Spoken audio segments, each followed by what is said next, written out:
Bapak Wakil Gubernur selaku Ketua Gugus Tugas Penanganan COVID DIY ini mengundang seluruh asisten perekonomian pembangunan. Tadi hadir semuanya dari Sleman, Kulon Progo, Kota, Gunung Kidul, dan Bantul untuk membicarakan dan menyepakati kegiatan-kegiatan, program-program bidang perekonomian gugus tugas COVID agar supaya ada proses bottom up dari kabupaten kota nanti disambungkan dengan kegiatan di DIY dan disambungkan dengan kegiatan dan program dari pemerintah pusat. Bapak Wakil Gubernur menyampaikan bahwa yang pertama tentu diperlukan data. Seminimal apapun data perlu, dan tentu data UKM ini beda dengan datanya dinas sosial. Data UMKM tentu nawaitunya adalah untuk semangat menggerakkan bisnisnya. Dan kita paham betul bahwa tanggal 30 Juni ini batas akhir pemberlakuan perpanjangan kedaruratan, dan barangkali nanti kedaruratan juga akan diperpanjang lagi hingga tanggal 31 Juli. Nah, kita mengambil sikap bersama dengan kabupaten kota bahwa perlu untuk tetap produktif dan tetap aman. 1 Juli sampai 31 Juli ini kita gunakan untuk uji coba, memantapkan kembali tetap produktif dan aman. Di objek-objek pariwisata silakan berbenah. Kalau menerima kunjungan wisata silakan diterima, tapi harus tetap aman.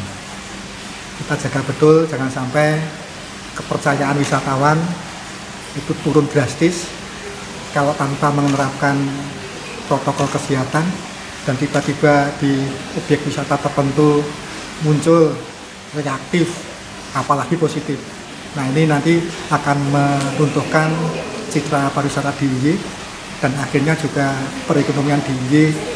Kalau sampai kejadian semacam itu, ya tentu kita akan panjang lagi, sehingga kita sampaikan kepada kabupaten kota yang diwakili oleh asisten perekonomian pembangunan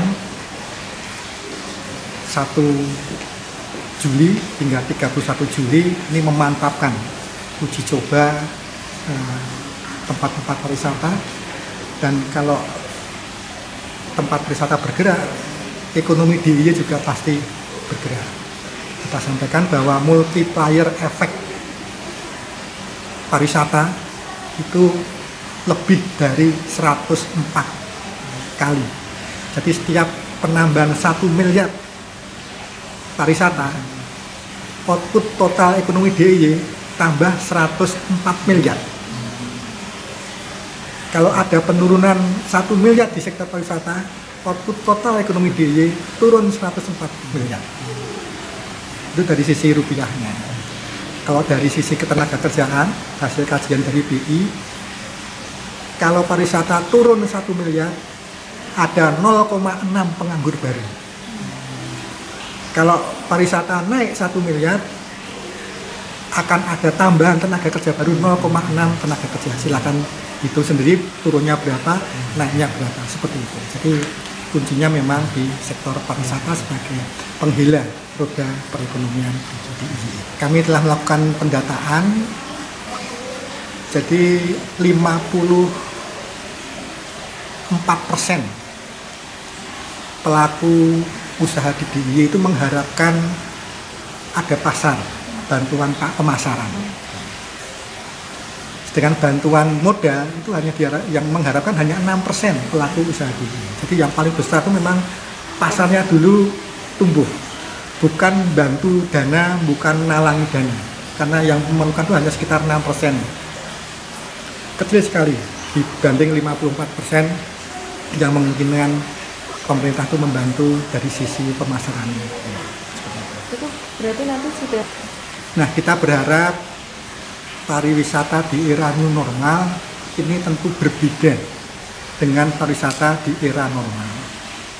Tentu kita berharap pariwisata di DIY walaupun sedikit jumlahnya tapi lebih berkualitas.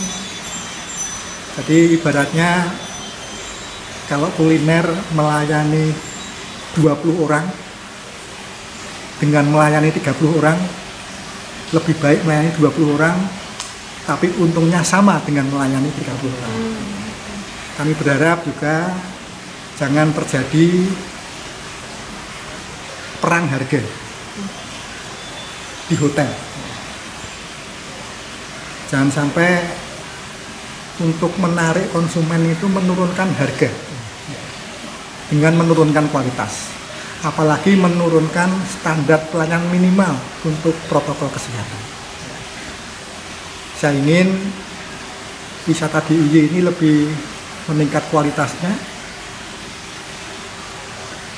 Ya, tentu saja untuk sementara bukan pariwisata yang bersifat massal. Sampai akhir tahun ini bukan pariwisata yang bersifat massal, tapi selektif.